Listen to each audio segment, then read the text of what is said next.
С сегодняшнего дня фойе исторического факультета АГУ будет украшать бюст Нестора Лакоба, абхазского политического деятеля, революционера и борца за свободу своего народа. Маленький, но гордый. Именно так называли Нестора Лакоба, который в повседневной жизни был очень скромным и был близок к народу. Торжественное открытие бюста Нестора Лакоба прошло 27 декабря, и это не случайно, ведь именно в этот день, 88 лет назад, он был отравлен. Автором бюста является абхазский скульптор Юрий Чкадуа, которого уже нет в живых. В мероприятии приняли участие историки, ученые, общественные деятели, профессорско-преподавательский состав исторического факультета, студенты, а также родственники Нестора Лакоба.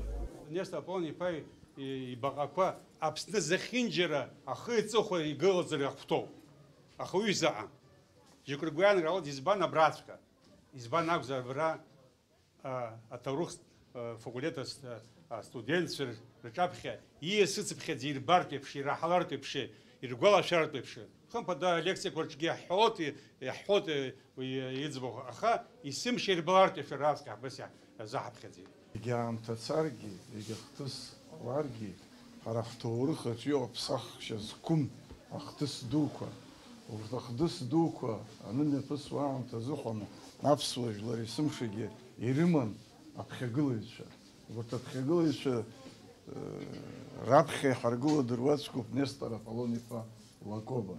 Далее состоялся круглый стол, посвященный 140-летию Симона Басария и 130-летию Николая Акиртава, имена которых навсегда связаны с борьбой за независимое существование Абхазии. Симон Басария – политический и общественный деятель, педагог, краевед. Он был первым председателем Абхазского народного совета, выступал за тесный союз Абхазии с Северным Кавказом, был противником политической интеграции с Грузией. Читая воспоминания, книги, статьи Симона Петровича и его коллег по борьбе за национальную идею, ты не только осознаешь, какое страшное, тяжелое время они жили, но ты понимаешь, что настоящий политик, настоящий общественно-политический деятель, настоящий гражданин и сын своего отечества может менять свои политические взгляды, но никогда не забывать о самом главном, о национальной идее, и эта идея двигала Симоном Петровичем всю жизнь. Выходец из дворянской семьи Николая Акиртава – один из создателей современной советской абхазской государственности, революционер, видный партийный государственный деятель. Его имя говорит о многом и стоит рядом со славными именами Ефрема Эшба и Нестора Лакоба. Выступавшие рассказывали о тяжелых судьбах политических деятелей и их семей.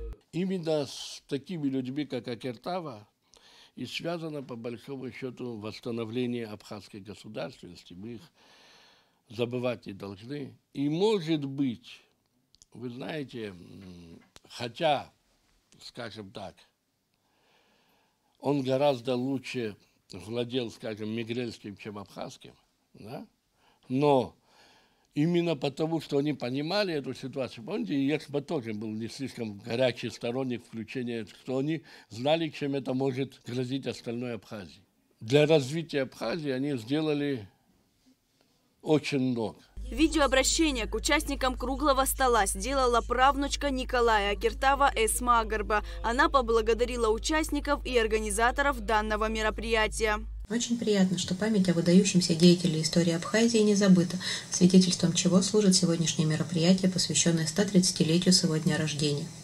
К сожалению, я не знала своего прадедушку. И даже моей бабушке Ирме Николаевне Акиртава не довелось пообщаться со своим отцом, так как он стал жертвой государственного террора 30-х годов прошлого века. Свои, прямо скажем, скудные знания о Николае Николаевиче я почерпнула из бесед со старшими родственниками.